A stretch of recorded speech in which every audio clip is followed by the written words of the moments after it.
Olá, meninos! A aula de hoje falaremos sobre renascimento cultural, certo? Um tema aí que está dentro do nosso conteúdo. A primeira coisa que a gente vai falar sobre a questão do renascimento cultural é olhar mais uma vez aqui, como a gente já fez várias vezes, olhar aqui para o mar Mediterrâneo, certo? Esse marzinho aqui que a gente já fala desde o sexto ano. E aí o seguinte, a gente vai lembrar daquele período das cruzadas, que foram aqueles movimentos de caráter militar e religioso, as cruzadas que saíam aqui da Europa e aí elas combatiam os árabes. A gente fala de um momento em que os árabes eles dominavam as saídas aqui do Mediterrâneo, certo? E aí o que acontecia? Os europeus eles não conseguiam navegar pelo Mediterrâneo porque os portos no período eles estavam controlados pelos árabes. Beleza. Com as cruzadas, houve aqui uma vitória dos cristãos, aqui onde fica a Itália, e algumas cidades, como Gênova, Veneza, essas cidades elas foram reabertas para o comércio com o Mediterrâneo, certo? E aí, o comércio, obviamente, vai renascer, especificamente aqui na Itália, os outros países ainda estavam fechados na época, e o comércio vai renascer dentro desse processo. Essas cidades aqui que ficavam nesses portos aqui da Itália, como Gênova, Veneza, essas cidades elas vão ter um boom, assim, um crescimento populacional, e elas vão passar por diversas transformações.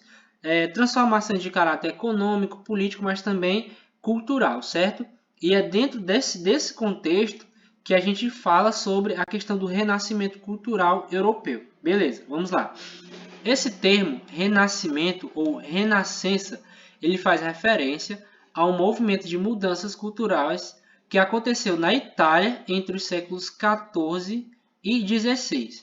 E depois ele foi difundido, ou seja, ele se espalhou pelo resto da Europa, certo? De modo geral, ou seja, numa perspectiva mais ampla, renascimento, o termo renascimento ele pode ser caracterizado pela retomada dos valores da cultura greco-romana, ou seja, da cultura que a gente chama de cultura clássica antiga, certo? O que ele quer dizer com isso? Bom, o renascimento é como se fosse um retorno aos costumes dos gregos e dos romanos, que é aquilo que aqueles povos que a gente estudou no sexto ano, certo? Então, o renascimento cultural da época vai ser uma espécie de retomada desses valores antigos, beleza?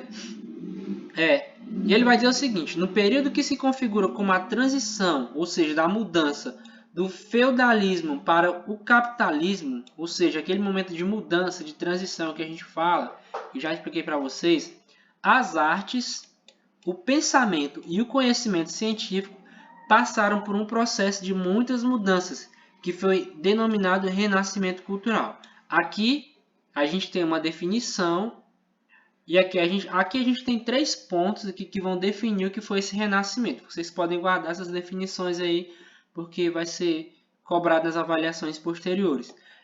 O termo renascimento deve ser entendido como a retomada, ou seja, como o renascer, daí renascimento, do estudo de textos antigos da cultura clássica greco-latina ou greco-romana. Latina, falando dentro desse contexto aqui, é a mesma coisa que cultura romana, certo?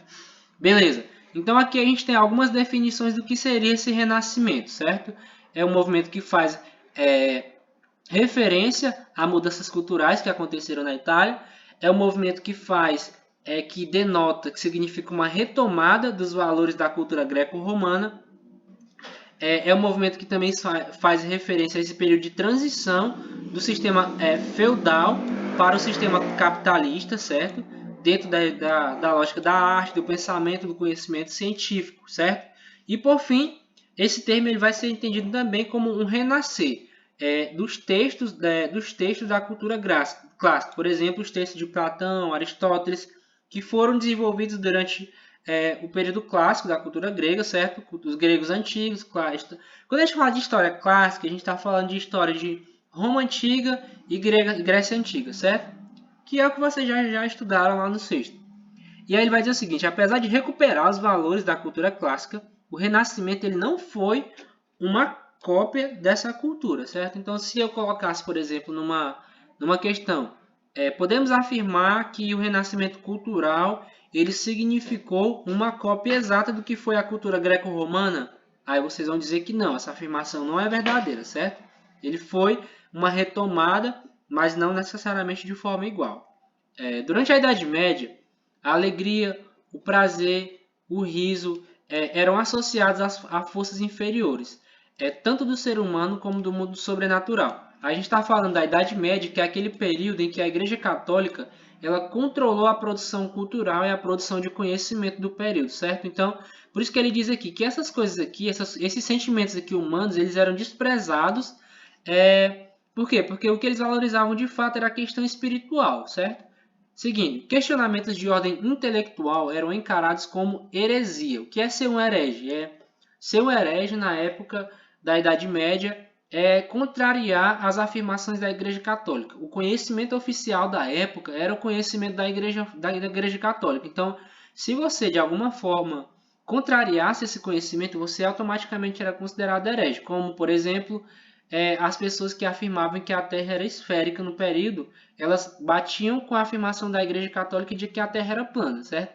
E aí, a pessoa que acreditasse nisso, que hoje a ciência confirma que a Terra é esférica, naquele período você poderia ser considerado um herege. Beleza.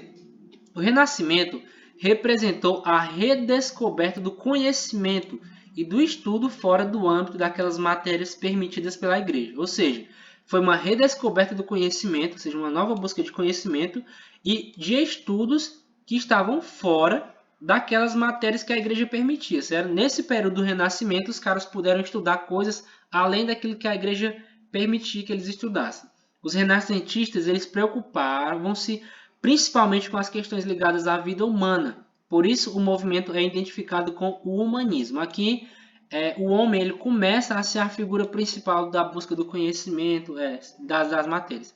O humanismo ele preocupou-se em buscar nas pessoas suas belezas, seus aspectos positivos, em contrapartida ao pensamento medieval, que entendia os seres humanos como frutos do pecado. De certa forma, esse pensamento humanista, dentro dessa época aqui do renascimento cultural, ele começou a colocar o homem como uma coisa importante também, não apenas como uma maldição ou como uma coisa do pecado como a igreja via. O processo de valorização da humanidade não significou uma ruptura com a religião, isso é muito importante. Valorizar a humanidade nesse período, valorizar a condição de homem, não significava que eles pararam de acreditar imediatamente em Deus, por exemplo. O humanismo renascentista manteve a ideia de que Deus criou a Terra e as pessoas, certo? Ou seja, Deus continuava sendo o Criador. O mundo não era mais pensado como um lugar de sofrimento. E isso é o que mudava. O mundo, no período renascentista, deixou de ser pensado como um lugar de sofrimento e agora passou a ser como um lugar de felicidade, ou seja, um lugar onde o homem poderia ter as suas alegrias. O Renascimento foi um movimento intelectual e artístico, cujas obras estavam ao alcance apenas de pessoas ricas, certo? Quando a gente vê essas obras renascentistas, quadros e tal, a Mona Lisa, era só pessoas ricas que tinham acesso a isso. As pessoas podiam se dedicar somente a estudar grego, latim e aprender técnicas de pintura. Elas não trabalhavam, ou seja, eram muito ricas ou então financiadas por alguém muito rico. Ou seja, quem pintava e quem consumia a arte do período era só a galera que tinha dinheiro, certo? Beleza, vamos lá. Os valores do Renascimento. Os renascentistas valorizavam o antropocentrismo. E o que significa isso? A ideia de que o homem é a medida de todas as coisas. É o entendimento do mundo, que o mundo passava a ser feito para dar importância ao ser humano. De certa forma, antropocentrismo, antropo, a palavra antropo vem de homem, e centrismo vem, obviamente, de centro, certo? Então, essa perspectiva antropocêntrica meio que coloca o homem no centro das coisas. O homem passa a ter uma certa importância. Trabalho, as guerras, as transformações, os amores, as contradições humanas tornaram-se objetos de preocupação compreendidos como produto da ação do homem, certo? Ou seja, eles começam a acreditar que o homem interfere-se na realidade. Que nem tudo era ação de Deus. Uma outra característica marcante foi o racionalismo. E o que significa isso? A convicção de que tudo pode ser explicado pela razão do homem. Ou seja, racionalismo significa a ideia de que tudo pode ser explicado com base na razão humana e pela ciência. Havia recusa em acreditar em qualquer coisa que não tivesse sido provada. Dessa maneira, o experimentalismo e a ciência conheceram um grande desenvolvimento. Ou seja, para você poder afirmar alguma coisa, primeiro você teria que fazer experimentações de caráter científico, até você ter a confirmação, certo? O individualismo também foi um dos valores renascentistas e refletiu a emergência da burguesia e de novas relações de trabalho. A ideia de que cada um é responsável pela condução da sua vida, a possibilidade de fazer opções e manifestar-se sobre diversos assuntos acentuaram gradualmente o individualismo. Nessa época, que a ideia de individualismo não é o que a gente pensa hoje em dia, de uma pessoa isolada e tal, que não fala com ninguém. Individualismo aqui significa que agora o homem ele é responsável pelo que acontece na sua vida, ou seja, ele pode tomar suas decisões pessoais. Porque no período medieval, as pessoas acreditavam que tudo o que acontecia era consequência da escolha de Deus, da vontade de Deus e tal, e o homem meio que ficava como uma marionete ali no contexto. Certo, beleza. Essa característica individualista não implica o isolamento do homem, certo? Que ele vai dizer aqui pra gente que eu estava explicando, que continuar a viver em sociedade em relação direta com os outros homens, mas na possibilidade que cada um tem de tomar decisões. Foi acentuada a importância do estudo da natureza, que é o experimentalismo. Aliás, o naturalismo. Esse naturalismo ele aguçou o espírito de observação do homem. Junto com o experimentalismo, o naturalismo fez com que o homem buscasse observar mais a natureza e os fenômenos. Outro conceito aqui. O hedonismo representou o culto ao prazer. Ou seja, a ideia de que o homem pode produzir o belo, pode gerar uma obra apenas pelo prazer que isso possa lhe proporcionar, certo? Ou seja, essa ideia de hedonismo significa uma busca pelo prazer ou viver pelo prazer, digamos assim. Fazer uma coisa apenas pelo prazer, certo? O universalismo, que é outro conceito aqui dessa época, foi uma das principais características do Renascimento e considera que o homem deve desenvolver todas as áreas do saber. Essa é a explicação do universalismo. A ideia de que a gente tem que desenvolver todas as áreas do conhecimento humano, certo? Diferente de mim, por exemplo, que sou formado só em história e não sei praticamente nada de matemática, na época eles acreditavam que o homem tinha que ser universal, que tinha que se formar em diversas áreas, ter conhecimento em diversas áreas. E aí, nós podemos dizer que Leonardo da Vinci foi o principal modelo de homem universal, porque ele foi matemático, físico, pintor, escultor, filósofo, teólogo, foi um monte de coisa aí. O termo Renascimento não foi um nome dado pelos historiadores posteriores, mas pelo arquiteto italiano Giorgio Vasari, que viveu no século XVI aqui. Então, normalmente a gente tem momentos históricos aí que as pessoas dão um nome depois, mas o Renascimento, esse termo Renascimento aqui foi dado no período ainda do século XVI, no período em que a coisa estava rolando ainda. A intenção era de afirmar, ou seja, qual era a intenção desse nome? Era afirmar que os artistas daquele momento desejavam trazer de volta o pensamento e as criações de gregos e romanos antigos. A afirmação de que a Idade Média foi um período de trevas e atraso trata-se de um preconceito dos renascentistas, certo? Que queriam afirmar seus valores desprezando a cultura medieval. Então ele vai dizer que o cara ele tinha a intenção de mostrar que o Renascimento era um período de trazer de volta a cultura antiga, e ao mesmo tempo que eles deram esse nome de Renascimento,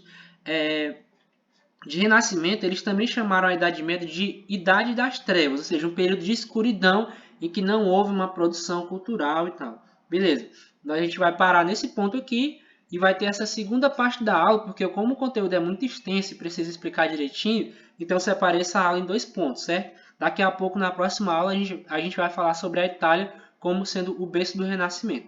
Até daqui a pouco.